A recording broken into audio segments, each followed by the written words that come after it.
Great, so we'll go ahead and start. My name is Cody. I'm the co-founder of Ignite the Spark. Ignite the Spark is Israel's energy tech innovation community of Israel. It's Israeli energy tech innovation community. So what that means is we are for entrepreneurs by entrepreneurs. We were founded in 2019 with our first event. The vast majority of you who are on this call are community members, so I won't go too much in depth about what the community is, as you are probably familiar with it or you are a member. But just so you know about all the resources that we have, let's update you on what Ignite the Spark is. So we are a community of over 3,500 individuals spread out through WhatsApp groups. If you're not part of our LinkedIn page, make sure you add yourself there. Also, make sure you're added to our LinkedIn group. Our LinkedIn group is a great place for you to connect with others and also get all the most up-to-date information. Ignite the Spark has the goal of supporting Israeli energy tech in the ecosystem here. We do that through multiple pillars. Our first pillar being our main activities, like we're being involved in today through Ignite the Spark. Our Ignite Academia, which is 7 cells run by students across the various campuses of universities here in Israel. Then we have Women in Energy. That is our group that supports equality in the energy tech ecosystem. And that's an amazing group of women doing amazing work on their side. And then Ignite International. Ignite International is a new arm that we're working on for Ignite the Spark, and that's really focused on bringing more international involvement and getting international players into the Israeli market. And that's kind of what today falls underneath. Today's content, we're going to go through about a short presentation, about 20 to 25 minutes. I really want to thank the US Embassy and the Department of Energy for being here today and being great partners in this event. Today's event is focused on climate and energy policy today and moving forward. I know as a community and as professionals and experts in the field, we've seen a lot change since 2018, then COVID, and now we're in a new administration since 2022. So there's a lot that has changed in the US. So we thought it'd be great to do a deep dive and really see what is happening real time. So with that, I want to turn it over to John Michael. He's the Department of Energy attaché at the US Embassy in Jerusalem. And he's going to talk a lot about his full range of the DOE's energy, cyber science, and nuclear security portfolios and what he does with them. Great. Thanks, Cody. Thank you for the warm welcome and good evening, everybody, or morning, depending on where you sit. Also, thanks to the entire Ignite the Spark team for hosting this webinar. I'm really excited about this event and the chance for you all to hear from such an accomplished speaker and expert on clean energy policy and climate change. I've been here for about 3 months at Post in this position. I've had the chance to meet some of you in the energy community, but for those who don't know, as the energy attaché at the U.S. Embassy in Jerusalem, I'm responsible for advancing U.S. national security and economic interests by supporting the development of Department of Energy policy priorities and initiatives with Israel. I serve as an on-the-ground resource for DOE to engage with key Israeli stakeholders on clean energy and climate, and I also provide reachback and technical expertise through our DOE program offices or across the 17 U.S. national labs to support the broader efforts of the U.S. Embassy in Jerusalem. As many of you are aware, the Biden administration has laid out the boldest climate agenda in America's history, one that will spur an equitable clean energy economy and cement America on a path to reducing emissions by more than half by 2030 and achieving net zero greenhouse gas emissions by 2050. The DOE is playing a pivotal role in advancing policies and driving the research, development, and deployment of clean energy technologies that will help the U.S. meet those climate goals. And I mention that because in my time here so far, it's become clear that our two countries have a shared interest in advancing our clean energy technology and policy to meet the demands of a changing world that, I think Cody just alluded to really well. And that's why I can't think of a better speaker for this webinar than Dr. Noah Kaufman, who not only is an expert in the field, but has also helped craft and shepherd many of the policies we're going to discuss. Noah is a senior researcher at Columbia University's Center on Global Energy Policy and recently served in the Biden administration as a senior economist at the Council of Economic Advisors. Under President Obama, he served as the Deputy Associate Director of Energy and Climate Change at the White House Council on Environmental Quality. We have the pleasure of hosting Noah under the auspices of the embassy, but fortunately for you all, it's been a few months since his time in government, so he is free to express his own opinions and not those of the U.S. government. And it's my pleasure to introduce him at this event, and I'm really looking forward to the discussion. I think it's going to be a great program for everyone, and I'll turn it over to you, Noah. Thanks so much, John. I appreciate that. Welcome, and it's just great to be here. Thank you for having me. It's good to be connected with this group. I hope this starts many conversations. I'm going to pull up some slides and start off by going through those. Is this coming up on everyone's screen? Yep, it is. Terrific. All right. Well, so as you heard in the introduction, so I'm an economist that focuses on climate policy mainly in the United States. So that's the perspective that you're going to be getting here. I tend to learn a ton from non-economists and from folks who are not as focused on policy, but more on private sector action. So sort of eager for the back and forth after the discussion as well. What I was going to do is start just briefly with sort of an overview of where we're starting from in the United States, in case people aren't familiar, and then move into sort of the policy world as I see it, and then we can have a discussion after that. So, all right. Apologies if this is overly basic for some of you, but in terms of the U.S. energy system, so that's what I focus on. That's the source of maybe 3/4 of our emissions, greenhouse gas emissions. It's a pretty carbon intensive, fossil fuel intensive system still, right? So on the left, you see a figure with the breakout of sort of energy consumption by fuel. And the leaders are still, oil is the tops, that dominates transportation. We use it a lot in industry, still some in heating. Natural gas, it's a very versatile fuel. We're using that more and more so over the last decade, particularly in the power sector, but also as a big source in heating and industry.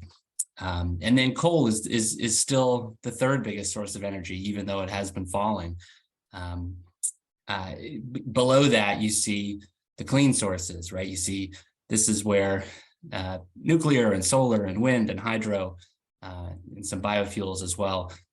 Solar and wind in particular have been growing like crazy in recent years, but this sort of gives you the perspective of how it's still a relatively small part of our energy system.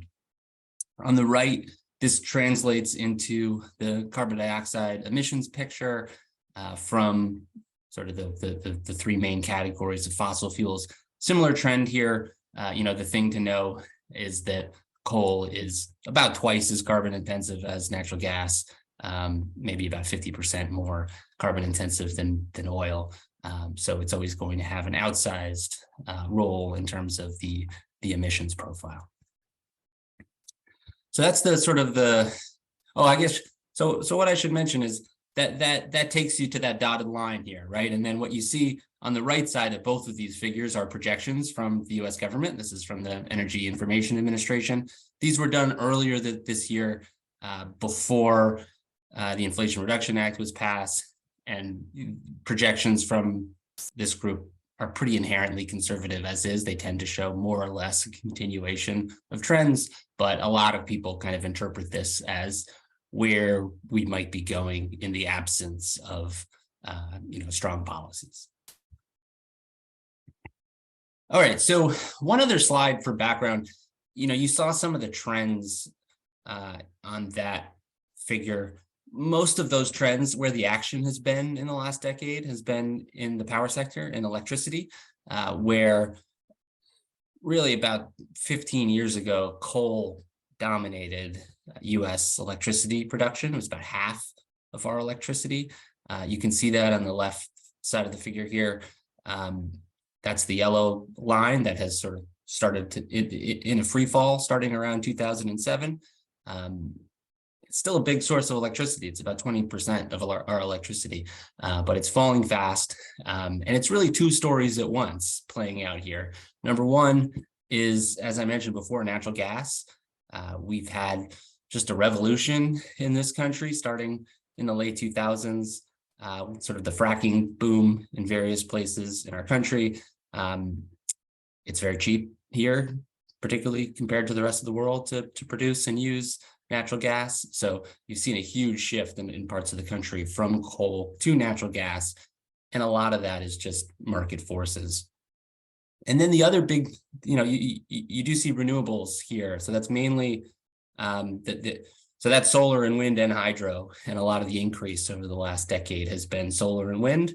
And that in large part has been due to costs of these technologies just plummeting, right? And that's a global story. But I think the policy environment in the United States has helped quite a bit, particularly with solar and the Sunshot program that the Department of Energy kicked off around 2010. On the right, you can see, this is basically, so this is capacity additions for each fuel. So the gray is mostly the natural gas that has been added over the last couple decades. You can think of capacity as like power plants, like number of power plants is sort of the rough heuristic to use. Whereas, solar and wind on a capacity basis have really started to dominate, particularly solar in recent years.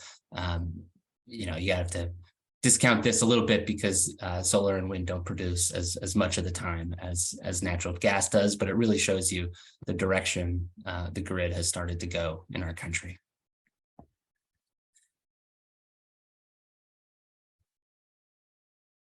All right, so I'm going to spend just a minute telling you how I think about climate policy as an economist who studies this. I think I'm sort of just a typical climate economist, just to give you a sense of how I see the world and I sort of interpret climate policies.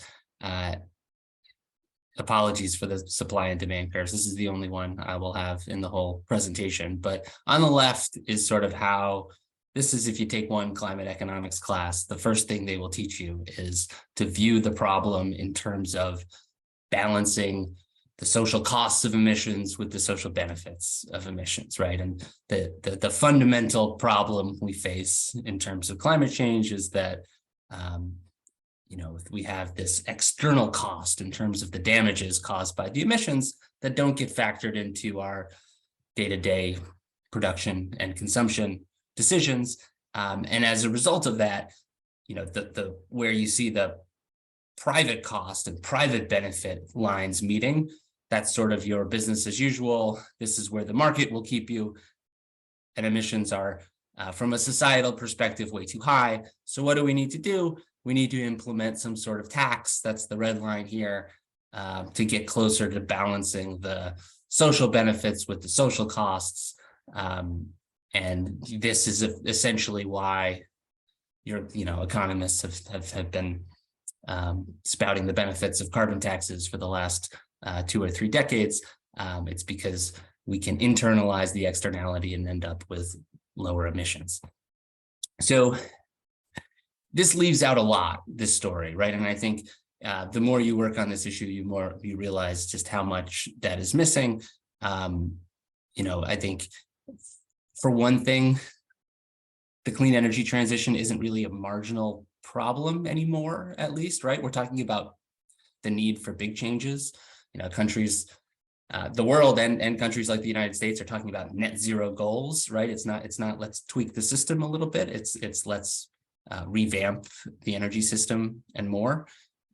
So that's one thing. The other thing is there's just a lot of market failures here.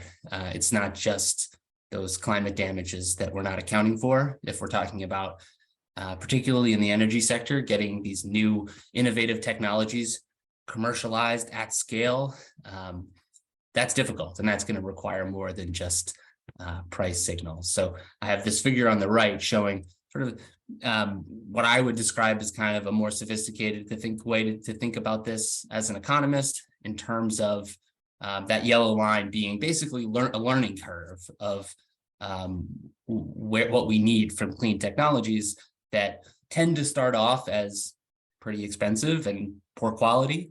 And that's where we need a lot of R&D. As they get better, we start, particularly for big projects, we need big demonstration projects to de-risk them. We need, sometimes technology specific help in terms of getting them in sort of initial commercialization phases. And then once they get mature, once these costs start coming down, you can see on the bottom there, that's really where you want to transition to something like a carbon tax, or it says carbon pricing here, where we can sort of address this externality that we talk about on the left here.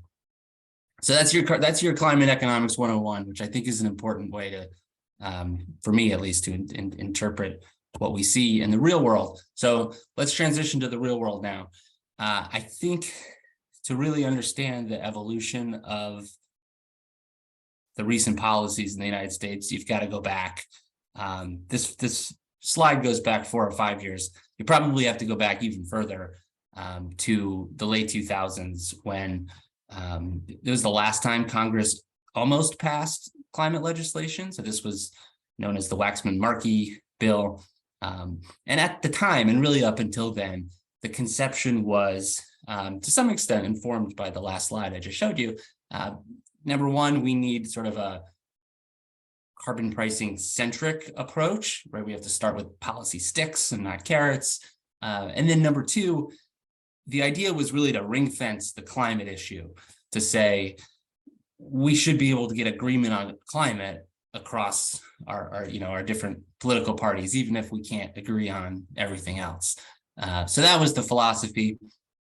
It got close, right? The House of Representatives here passed a bill in 2009. It failed in the Senate, and really nothing came close in the years after that. And I think that sort of, at least in the United States, it sort of left people thinking, well, we need a new approach to this. And I think that's sort of the starting point of where these Green New Deal movements in our country jumped off from. So this idea of the Green New Deal, which means, different things to different people. But I think at the basic level, it was about, number one, spending, right? It was, forget about the sticks and the prices that politicians and consumers don't like. Let's throw a lot of money at the problem. Particularly 5 years ago, money seemed pretty much free from the government at the time. And then number two, this whole ring fencing climate went away, right? The idea instead turned into we can't solve climate change if we're not simultaneously addressing related issues, particularly equity related issues having to do both with the transition in the future and sort of injustices from the energy system in the past. So that was really the framing that went into the whole 2020 presidential election cycle here, from the Democratic Party standpoint, at least. And even though Joe Biden was sort of seen as the moderate candidate, his plan very much reflected that framing as well.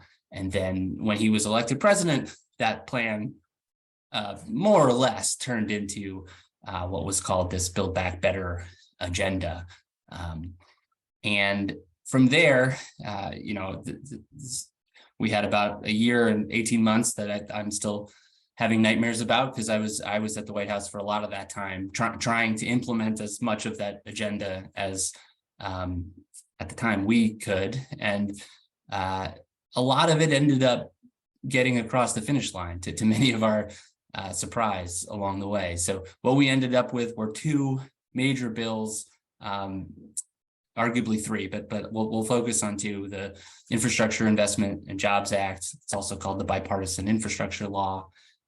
And then the Inflation Reduction Act, which was not bipartisan. This was just the Democrats voted for it. This was passed through a reconciliation process, which I mention only because it meant it basically had to be just spending and taxes. You couldn't do any sort of regulation or any other sort of government program through it. But really, it came down to this strategy of let's throw lots and lots of money at the problem. And you can sort of see that on this figure here in terms of how much money we're talking about. I mentioned in the title of this figure that I think this is a high-end estimate. It's actually really complicated to try to figure out how much money we're actually going to spend on climate and clean energy over the next decade. And some of the money that is actually, passed in the legislation hasn't actually been appropriated to Congress, which is no small deal. So I wouldn't expect these three laws to necessarily lead to, what's shown here, which is $80 billion a year in spending over the next decade. But it's still, it's huge, right? This compares it to U.S. spending on climate over recent time periods. And, we've been one of the biggest spenders in the world. And now that's going to go up quite a bit further. I think just saying we're throwing money at the problem is probably not quite fair either, because it's a, take this with a grain of salt, because I was, in the administration for a while, but it's a well thought out strategy, in terms of where we are directing the money and what types of incentives we are trying to put in place. So this is sort of a complicated looking slide, but what it's showing you, this is just a figure from Bloomberg that I liked. It's showing you where emissions are coming from in the middle. That shows you sort of by sector where emissions are coming from. And then on the right, it shows you the categories of spending from this bipartisan infrastructure law. On the left, from the Inflation Reduction Act.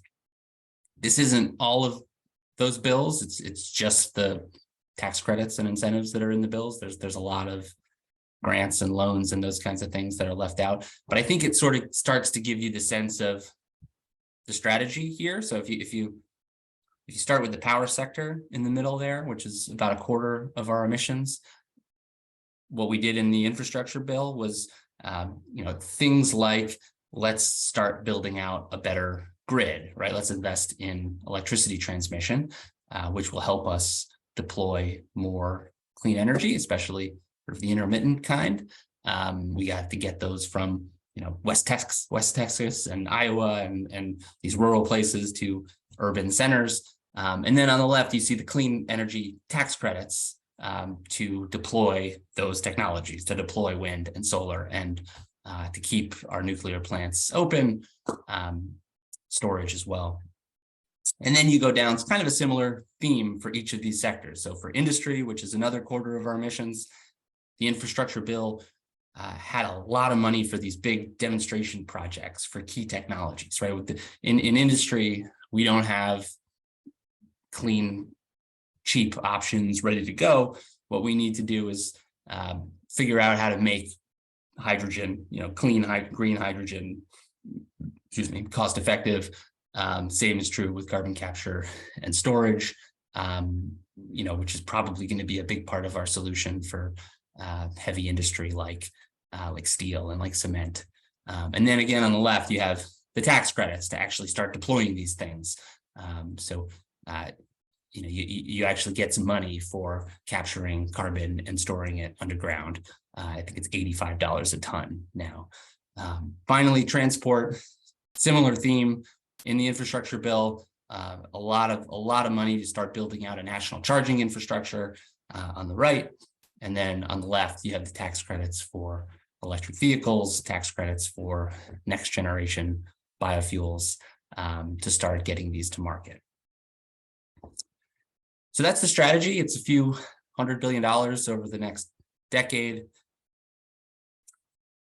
In terms of what it's going to do, there's just so much uncertainty, but I'll show you one figure here, which is an attempt to look at how much are these different electricity technologies going to cost, before IRA in sort of the black and white shades, and then the blue is the subsidy inclusive costs.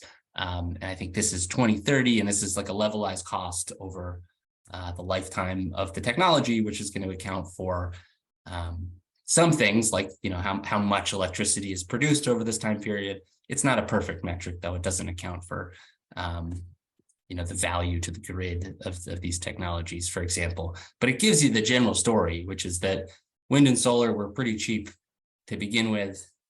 This is going to make them more so. It's going to help a lot with some of these emerging technologies. Look at hydrogen. I mean, the size of the hydrogen tax credit is pretty insane, not necessarily in a bad way. And all that, you can compare it to natural gas on the bottom there, which is sort of the most cost competitive fossil electricity source. The bottom line, at least if you're if you're focused on the climate problem, what is this going to do to U.S. emissions? I think there's two ways to tell the story. One way on the left there, and John in his introduction did a good job of telling the optimistic story, right? Which is what you're going to hear from the administration, is that this is sort of game changing. It takes us from an unsuccessful, almost flat annual emissions pathway to success, right? Like this is now we are on a pathway towards our 50% reduction goal by 2030 and our net zero goal by 2050. I think it's also possible to tell a more pessimistic story, which I'm reflecting on the right here, basically just by looking at previous times where we and other countries have tried this like throw money at the problem solution, right? And this one example here shows you our stimulus bill back in 2009, where we spent $90 billion on clean energy. And it did a lot of great things, but you can see here, this is actually carbon intensity, not emissions. So that's emissions per dollar of GDP. And it's just really hard to see any sort of break in the downward trend of carbon intensity caused by that spending. So I think the real question is this time different because of the strategy that I've described over the last couple slides?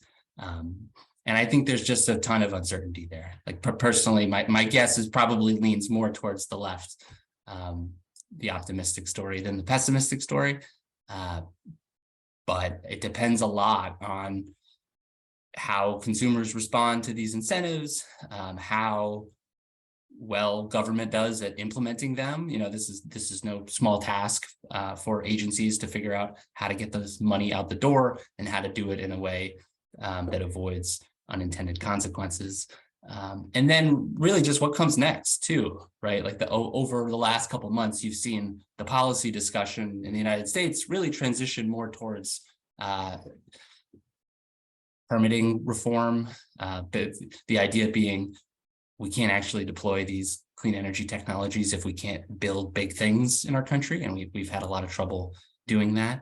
And again, we've gotten close, but haven't been able to get anything across the finish line through Congress on permitting reform. So, if that continues to slow the pace of our transmission build out and big demonstration projects and clean, offshore wind, these types of things that tend to get hung up for years in, permitting and other issues, then we can see more pessimistic story. And I think the same thing is true about, pockets of our country that really have a fossil fuel intensive economy, and might push back to some extent on these incentives. So a lot of hard work to produce this figure on the left here. I'm going to end. I think I've gone about the amount of time I was going to go already, but let me say two more quick things. One about the long term and one about the short term. This was mentioned already, but the goal of the current administration, the Biden administration, is net zero by 2050. So that I think shapes all of these policies. There's a lot in there to start deploying over the next decade, but a lot of it is with the idea of long run transformation in mind. And what you can see on the right side here are emissions by sector and what would have to happen in these sectors to get near that net zero goal. And in blue, you see the power sector, where this is just about making sure that recent trends continue. But in other sectors like transportation, in red, this is, a dramatic change from trends of the past, but, supported by a lot of helpful market forces, at least with electric vehicles right now. And then the last thing to point out is the what's called CDR on the bottom here. So that's, even if we are successful at transformation in the way that is showed on the screen here, this pathway still requires carbon dioxide removal, which is, let's figure out a way to take in various ways to take carbon out of the atmosphere to counteract the really hard to reduce emissions that are probably still going to be with us in 2050. Very last thing, even if we're successful at long run transformation, I would just caution that the near term is you're not going to see much in terms of major changes over the next year, or at least I would be surprised. And this figure just shows the most recent projections from, again, the US EIA. The combination of, the war in Ukraine, the energy crisis around the world, just how big of a ship this is to turn around is such that, even in the power sector, this shows the likelihood that, natural gas prices are up. So coal is going to continue to serve 20% or so of our electricity grid over the next couple of years. And I think there was a real risk of that sort of thing plateauing over the next decade, that policies like the Inflation Reduction Act should that, combined with some regulations we'll see coming down the pike, should change that pathway. But I wouldn't expect major changes until at least 2024. So, all right, I'm over time. Sorry for rambling on, but thanks for listening. I'll stop there. No, don't worry. This is Israel. We're a little more flexible. As long as we're getting the content, then we're more than happy for you to ramble on and give us as much as possible. One of the things that I did notice throughout the majority of it was you were showing, and these are the predominant trends: solar, wind, hydrogen, battery, energy storage. There were some biofuels. In terms of you as an economist, have you taken, and looking at circular economy, have you taken a look at waste to energy and seen what that looks like in the US specifically? Well, so when you say waste to energy, you mean as a source of electricity or energy itself, right, or you're talking about the waste issue having to do with these technologies? It can go on waste to energy, so using as electrical source. And then also, if you do want to talk about the long term and then the waste, like that, and then the maintenance and the projects from there, if you want to touch on both points. So I think you brought up a second point that's actually pretty interesting as well, even though they don't really, it's not the same conversation. Right. I just wanted to make sure I wasn't answering the wrong question. No, they're both good questions. My sense is that the waste to energy is a much bigger deal in other parts of the world. It just hasn't caught on, from what I can tell, in the United States, and I can't claim to know exactly why that is. And I'd be curious just to learn more from if you or anyone else on the call is an expert on why that hasn't really broken through in a major way here, like it has, like it may in other places. The reason I bring up the sort of disposal issue, I mean, my sense is that this is a real issue, but one that is rapidly being sort of addressed, right? Like, it's the kind of thing that it's important, and yet gets sort of outsized attention, at least in our press, as we should be worried about the transition to solar and electric vehicle, because look at all these toxic substances and all the stuff we have to pull out of the ground to make them, in the context of all the stuff we pull out of the ground for fossil fuels and the effects that has on lives in the economy and all that. My sense is that it's a small deal that can be handled, but again, not an expert on that topic either. So sorry, I may be over 2 there. No, I don't think you're over 2. I mean, this is a conversation between the two of us, and I think on the second point on dealing with the waste and everything that happens after, I think that as technologies grow, then there's also ways for the technologies so there is less waste. That we can figure out how to process old lithium-ion batteries. There's better battery storage options. There's better solar options. So there's definitely more there. In terms of this is a technology innovation community. Do you see any technological innovations that are missing to really take the leap towards a huge energy transition? A lot. I mean, I think, I focused a lot on electricity because I think that's where we've seen success. But again, that's a quarter of our emissions, and in every other sector, I think we have a lot of work to do. Right? It's becoming more clear here that electric vehicles are taking off. In a way that wasn't clear 5 years ago. But once we get into heavy duty vehicles and heating and industrial processes, agriculture, I think innovation is key. And 2 things. I mean, I think that means it's really important what the Department of Energy and other groups do in terms of helping to develop these technologies, putting incentives in place for the private sector, working across the world with other organizations who are doing the same thing. That's really important. And sorry, I lost my train of thought. I'll stop there. No problem. So something that I found really intriguing whenever you were discussing the project and the issue of, and I'm going to bounce around here just a little bit because I think that's how both of our mind seem to work identically. But whenever you were discussing the topic of projects getting stuck, like the offshore wind project, and if you're talking about large scale projects and then getting stuck at the congressional level, how would you see this how would you see this change now with the 370 billion that have been invested for tax benefits or the Inflation Reduction Act? Are you optimistic that this won't happen going forward in the future, or are we going to be in a repetitive cycle?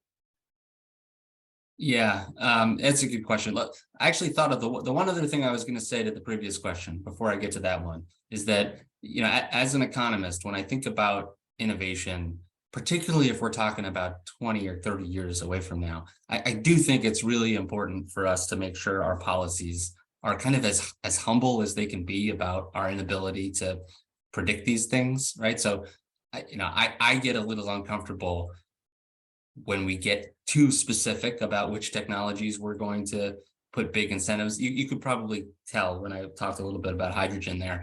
I think there's no way around supporting specific technologies, but to the extent we could make that like initial support and keep our policies neutral to what technologies eventually succeed, even some that we might not be too bullish on right now. I think that's super important given our inability to predict these things. Back to your latest question, I'm not that optimistic yet because, at least in the United States, state and local communities just have a ton of power when it comes to building. So a lot of the efforts at the federal level are talking about how can we preempt that power, which we can do for things like natural gas pipelines to some extent, but not as much for electricity transmission, big infrastructure projects. They have to get permits at every level of government. And it's like a particularly, something with transmission, you could have energy being produced in one state and you want to sell it that 2 states away, and you got to go through that middle state, and the middle state says, why would I'm not getting anything out of this. So that's the type of problem that has come up over and over again. And I don't think we have anything there are some efforts to deal with it in the infrastructure bill. But the reason permitting reform is still on the table here is that I think there's a pretty wide recognition that it's not enough. Have you seen other countries do a better job at this, or the permitting reform has changed that the model can then be a little bit easier for the US to follow? Like where, in terms of where does, I keep saying, well, I want to say we, because I'm a dual national US citizen, Israeli citizen. Yeah. So I keep wanting to say we. Where from the US perspective, where is there a model that can be copied from somewhere else around the world that could then fit the US? Just looking at it from a larger perspective of how the Israeli energy tech ecosystem and wanting to get in and do projects later on, how they could benefit, and then the timeline and looking at other countries that might make sense to them. Not that I'm aware of, at least in a democracy, right? And that doesn't mean it doesn't exist. I'd be very curious if Israel has had more success, or if people have other examples. But we're known as a very bureaucratic nation.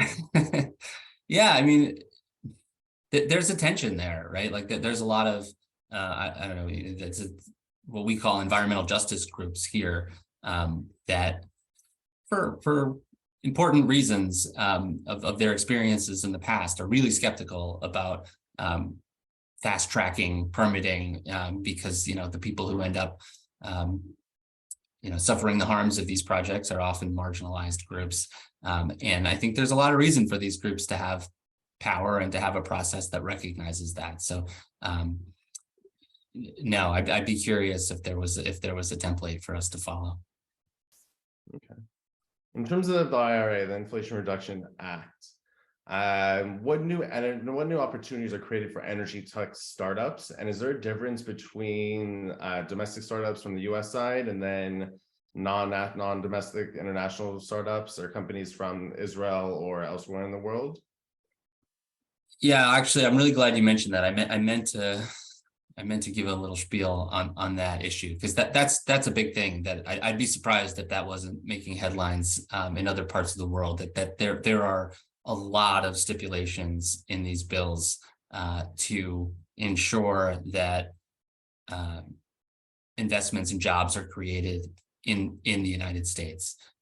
And so, I mean, just for example, the tax credits that are for renewable electricity, you can get a tax credit no matter what, but you get a special add-on for domestic content. Electric vehicles is maybe the biggest one, where there's a big electric vehicle tax credit. It's like $7,500 a vehicle, but it's pretty much fully contingent on the domestic assembly of the vehicle. I think when it comes to the minerals that go into the battery, that's not just domestic. That's the United States has to have a free trade agreement with the country. It's like basically code for you can't be China, I think. But the two things I'll say about that is, number one, there was no deal to be had without these stipulations. It was part of what got the 50 votes that were needed to pass the bill. And then the other thing I'll say is that I'm worried about it, because I think the global aspect of the clean energy market is really important, right? And the fact that you can source, cooperate on cheap technologies is a big part of why we've seen success in solar and some other technologies. And if this ends up starting, something closer to a trade war than cooperation, then I think that could be problematic. But I think the people in the government are aware of that too. So hopefully there'll be more cooperation to come. And then a question from the chat. Are the Made in America requirements a blanket requirement for all the federal incentives, or is each program going to decide individually whether there's a Made in America requirement? I think that follows up on the question that I just asked you. Yeah, so they are different for different programs, different incentives. There's this big separate Buy America program for mainly government purchases, but when it comes to things like solar and wind and electric vehicles, they all have their own stipulations, and to some extent they aren't even decided yet. Like the bill has some language on it, but then it's up to right now the US Treasury to go off and write, the specific tax lawyers have to say exactly what is needed. So that I expect to come out sometime next year. And it's part of why this is a slow moving ship. And then this is one that I missed, but this is back to the macro view. And I think this is interesting for everyone just to know. How's the calculation of US emission and GDP work when a company earns in the US but creates an emission outside? I think that would have been something that you might have covered in the beginning, but I think that's just good for everyone to know and make sure we're speaking the same language. Yeah, so if the United States is producing oil and then exporting it, that's not going to, the emissions are the emissions that actually occur in the United States. So that will not be included in those kinds of metrics. And that makes a difference. It tends not to make a difference as much as people sometimes think it will be. That, like, I think in the 90s especially, you saw a lot of sort of outsourcing of emissions. So you could have a big discrepancy between your sort of production emissions and your consumption emissions.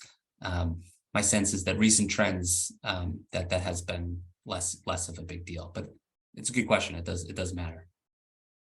Okay, thank you. So I'm looking forward in the future. When do you think mandatory carbon markets will be fully deployed in the US? Never. Never. Well, I mean, this goes back to, the climate econ 101 would say that's the cornerstone we want is some sort of price or market, and it would be great to have that as part of sort of an overall package.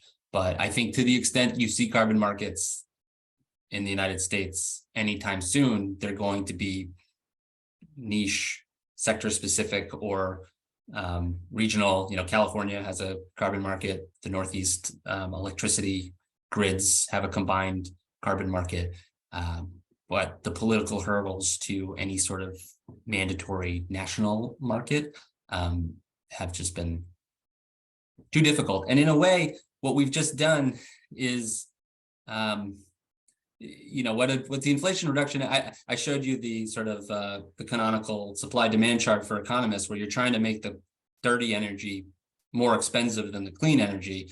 What we've done with the Inflation Reduction Act is the opposite, right? We have all the incentives that are trying to make the clean energy less expensive than the dirty energy. So it's not quite as efficient from an economic perspective, but in a way you're doing the same type of thing that you want the carbon market to do. So we talked a little bit about the transmission distribution side, but also how can supportive policies harness conglomerates to transform and take a more meaningful part in the clean economy? So looking at an industry standpoint, because there's also the view that industry is coming back to the US over the years. We're looking to do the US has been doing that in the past. So how can the two work together?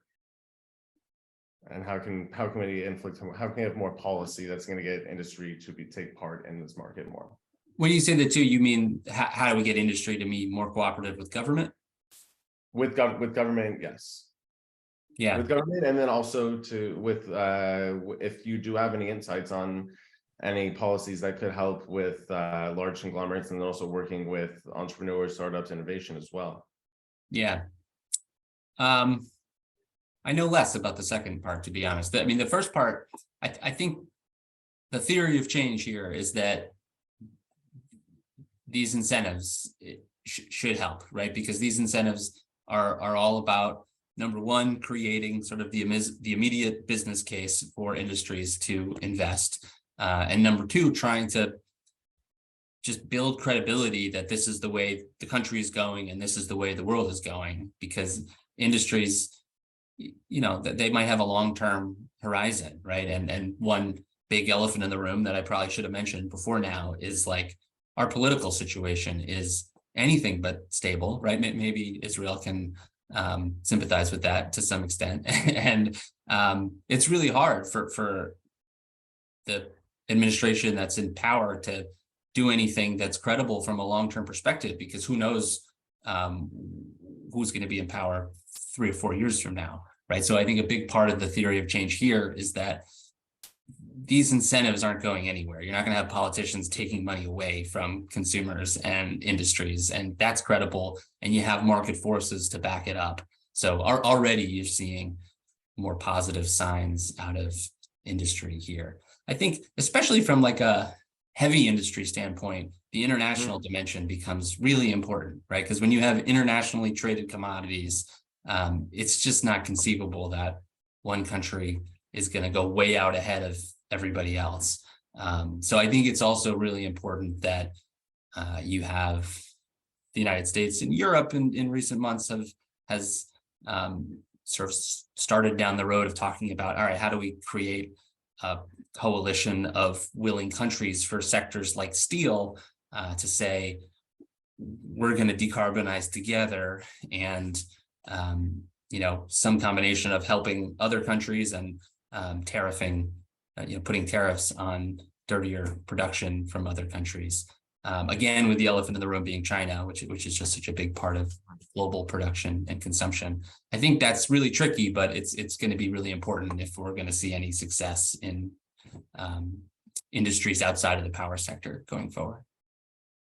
I have a couple more questions, but if everyone in the audience, if you have any last minute questions, please go ahead and write them in the chat. You were already talking about international policy and how they're going to be working together, specifically with the EU. For a bilateral perspective of Israel and America in the relationship between the two countries, how can we leverage these trends? As in, from your perspective as an Israeli, how can we leverage these trends moving forward?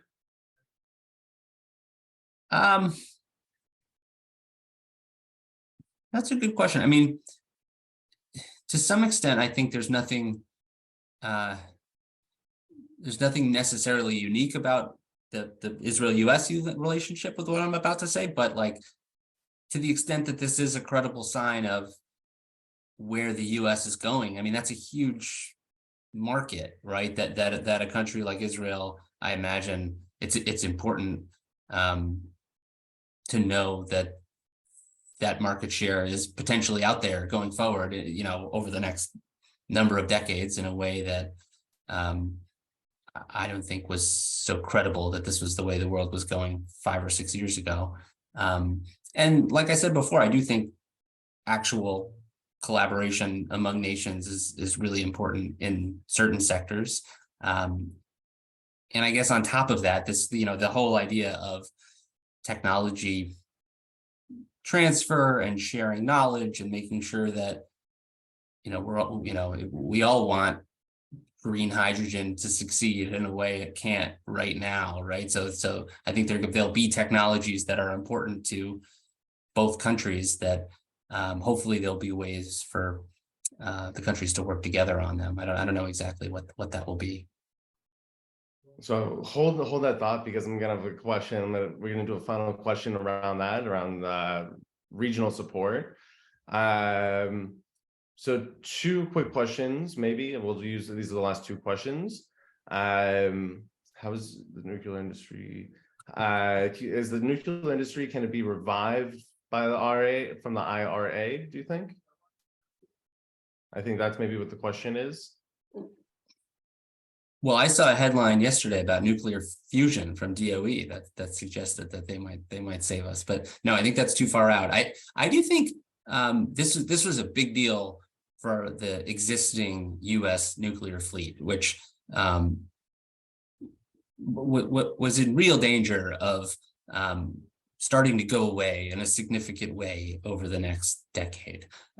And there are incentives in both of the laws I mentioned to keep the existing fleet alive, at least over the next decade.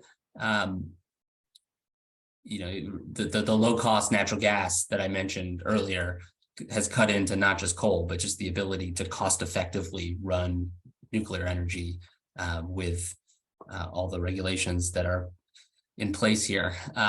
So I think, at least from a climate perspective, that's a big win, and that's a lot of clean electricity that can be saved over the next decade. Then there's a whole separate question about next generation nuclear energy, and there's a lot of money and a lot of DOE programs that are devoted to that also. I don't really know how to handicap. I mean, there's a, the next wave are these sort of smaller, more modular reactors that we hope can kind of get on a learning curve like solar and batteries have. But I don't think we know yet. I don't even think we're expecting the first one of those to come online for another couple of years. It takes a long time to build them.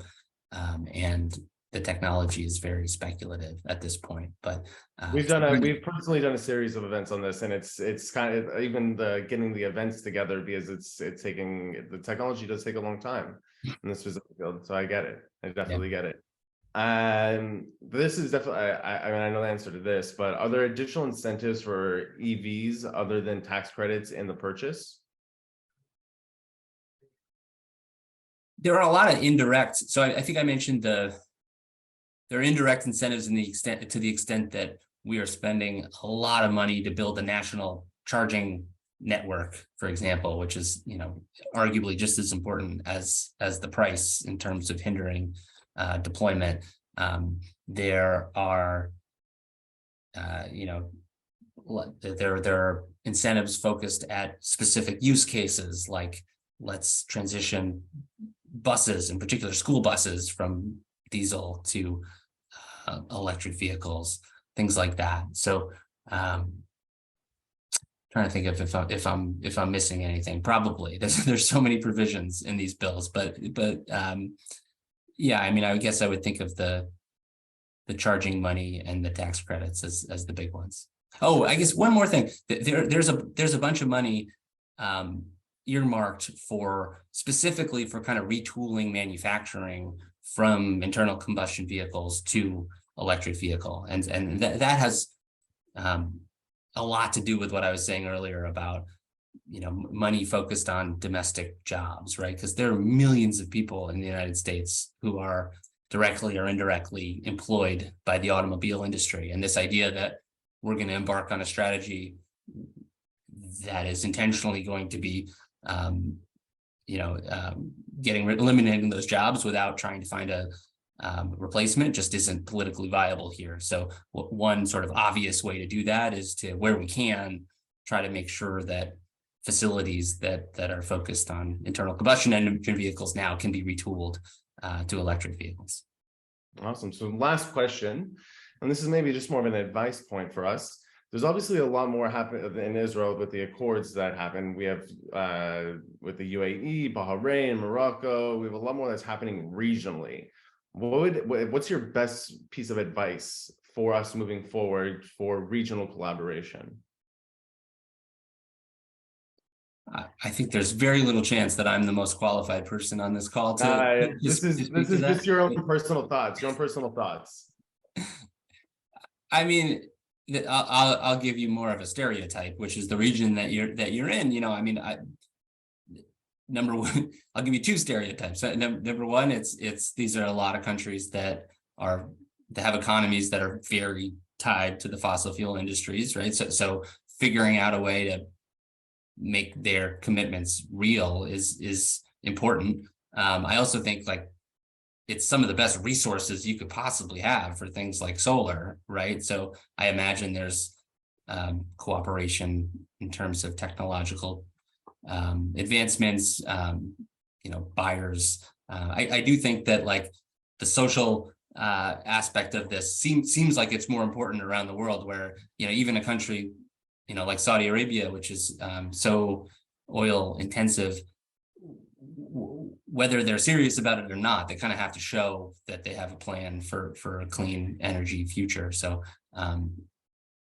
taking advantage of that seems like an opportunity, and from a outsider perspective, figuring out a way to make it real and make it viable for those countries to transition seems important for the world. Right. Well, that's time. Noah, thank you so much. No, I do want people to reach out to you via Twitter, email. What's the best way for people to get in touch with you? Yeah, either way, actually, I meant to put, why don't I really quickly put my email in the chat here. And I think that's me on Twitter, Noah QK.